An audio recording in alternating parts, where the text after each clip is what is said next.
Hey, I'm Nicolas from Novelist, and you're listening to Louder.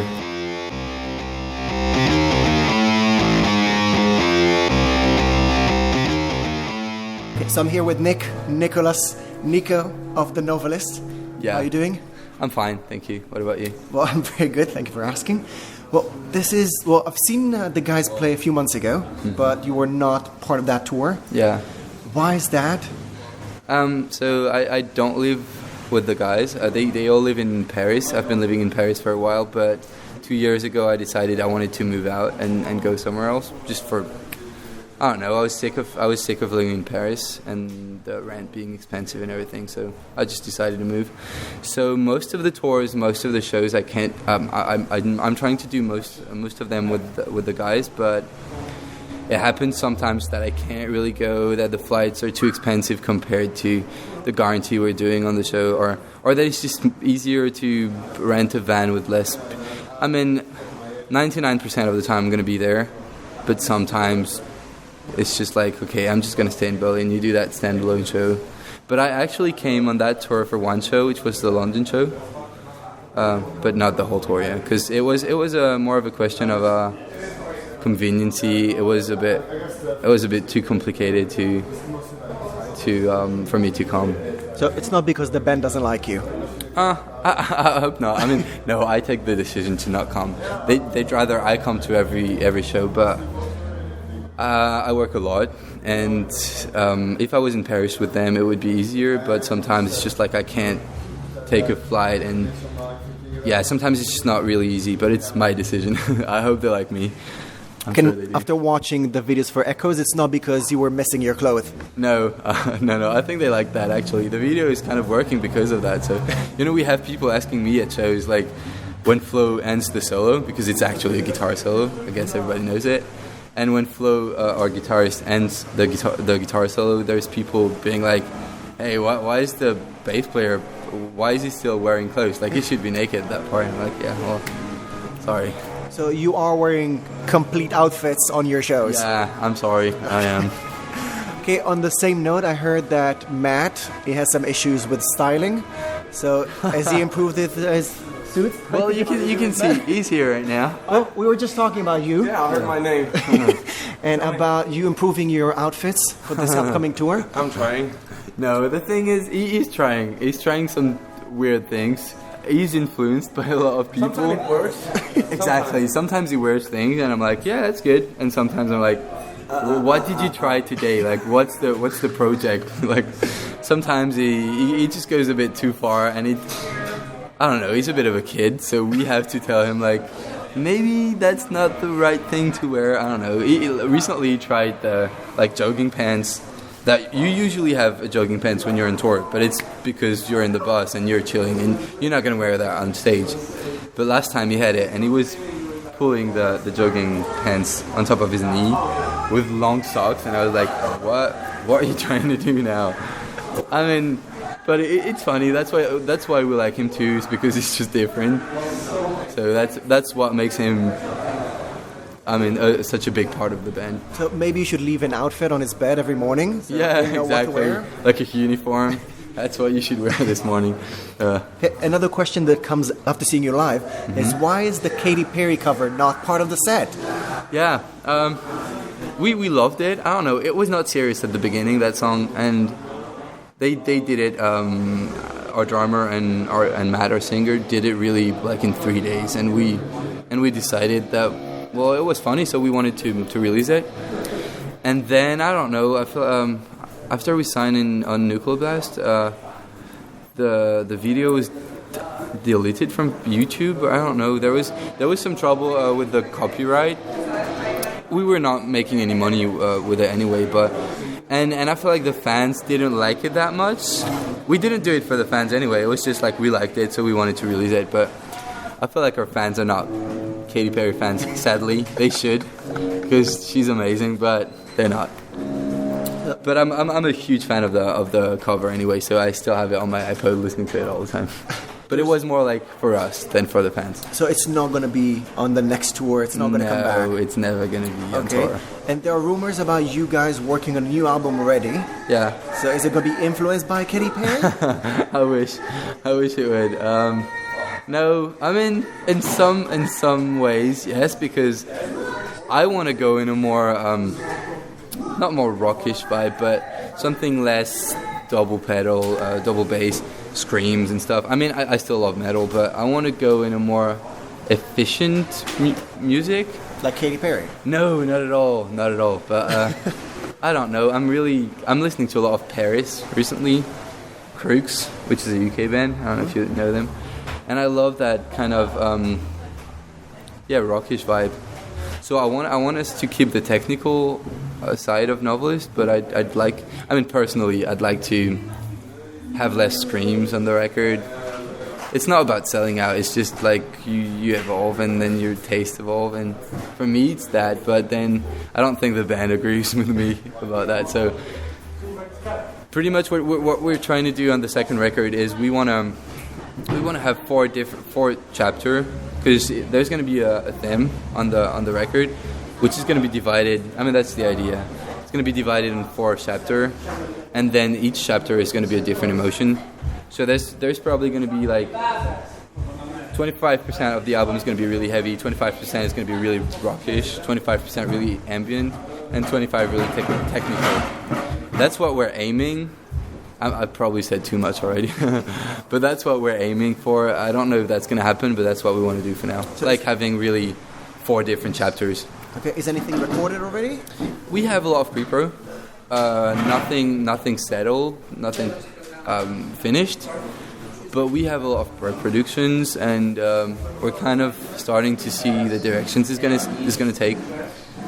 But we always take what we do with albums is it's like we do 90% of the album, and then when we think we're gonna finish it, the 10% takes a year. So that's probably gonna be like that for that one too. We don't want to rush it, so it's gonna take time. So we shouldn't expect a new album before the end of 2016.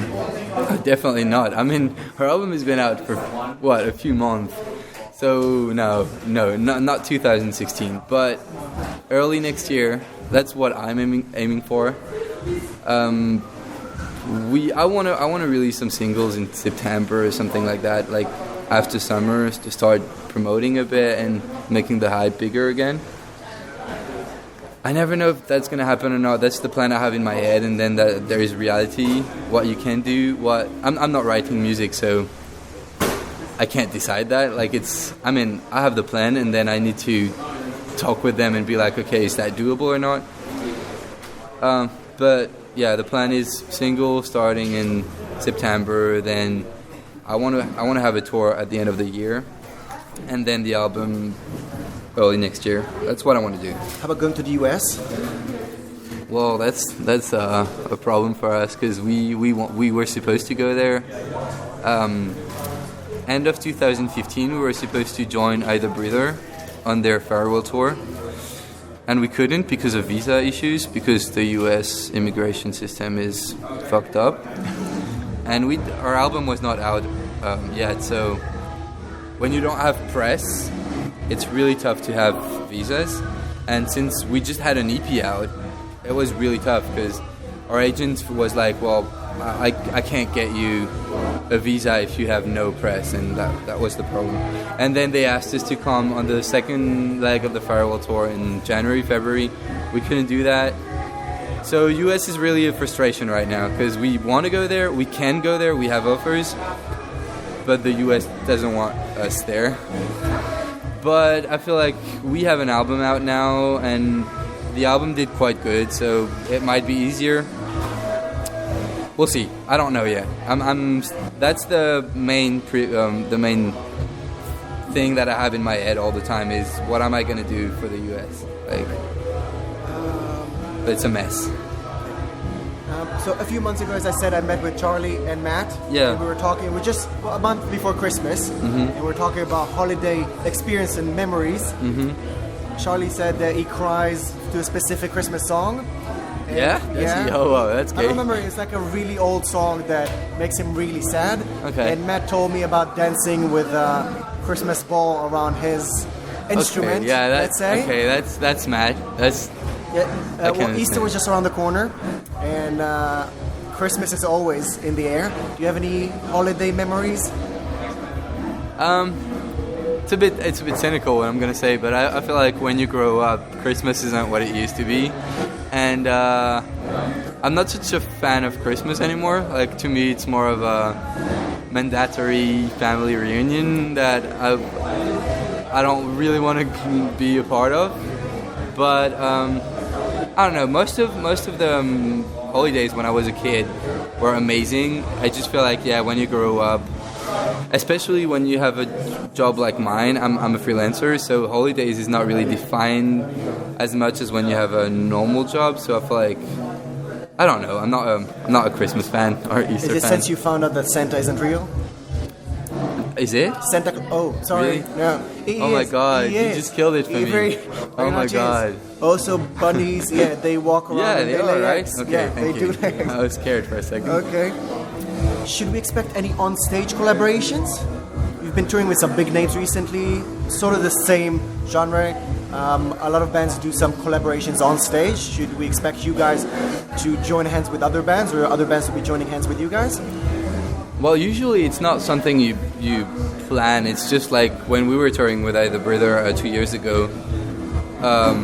They invited Matt to sing on the last song in every show, and so the whole tour was like that. But it's not something that you really plan. It's just like, I don't know, you're on the tour and then it happens. But I don't know.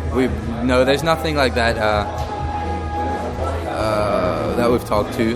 Not on that tour, but we're open. I don't know. Is there anything going on with Time Planet or For Today right now? There's no collaboration on stage, but we're. It's really different atmosphere. Like, the three bands are putting really different atmospheres on stage. So I don't know if that could be doable, but we're getting along extremely well. Like, that's the great part of that tour, is that like we're all in the bus together, and it's great. It's really great. Everyone is getting along. There's no beef, nothing. It's just amazing. Is it unusual? It's not unusual, but I feel like there's a story behind it. No, it's not. No, really not. But when you go on tour, you don't know the bands, and you're like, the first days are like, well, we don't know each other, so it's a bit cold. And I'm gonna be honest. You've heard the rumors about For Today, and I had that thing in my head, and I was a bit scared. And then when you meet the guys, you realize that the rumors are completely untrue. Like, completely untrue. They're so tolerant, nice. We're not a Christian band, and none of us has bothered us about that. They just really don't care. They're just really tolerant. They're doing their thing, and they accept that you're not doing the same thing as long as you're respectful, and that's what's happening with that tour. Everybody has different beliefs, but everybody's getting along really well. So that's really great, amazing. And it's cool to have discussions with people that think differently than you, because it's, I don't know, it's mind-opening, so it's good. Well, it kind of answered my next question. So my last question is just going to be about how is it writing when you're in different parts of the continent? So the guys are sending things to each other and then they're sending it to you? The thing is, I don't write music. I'm not a good composer or anything. I'm in the band because what I can do is the intern management, I guess. And get naked. And get naked in the videos, yeah. But I'm not writing music. So basically the brothers, the drummer and the guitarist, they're brothers. And they write everything together. And then Matt goes to their place and he sings on the song. And they do pre-production. And then they send it to the band. And we all talk about it. And then when that's done, we record all together. So my part is more like the producing, and when we're recording, I'm gonna be like, okay, maybe you can change that lead like that a bit or like that, but I'm not writing. Like, they're doing 99% of the songs anyway, so that's not really a problem. And there's internet now, so even if I was writing, you can do everything pretty much by internet. So I know that it sounds weird being in a band and living 1,500 kilometers from them, but we see each other on tour a lot, and we're talking on Facebook, FaceTime, Skype all the time. So in the end, I really don't feel like I'm far from them. It just works for us. Sometimes it's a bit annoying. There's some things where I'd like to be like, okay, I'm gonna come with you at that thing, but it's a bit tough because I live far, so I can't just come for something that's really small. But in the end, for most of the things, for 90% of the things, it works out really well. Okay, sounds great. Yeah. So again, we're not expecting an album before the end of this year. No, You guys are coming back. but you can expect some songs, definitely, because I don't want to leave the end of the year with nothing from us. So I think September is a good month. Okay. So is there anything else you want to say to the fans and listeners? Well, thank you for buying the album, the first album. The response has been amazing. I really hope that the second album we're writing is gonna be appealing to you guys, and come see us live. That's it. Thank you for your support. Okay, Nick, thank you very much. Thank you for having me.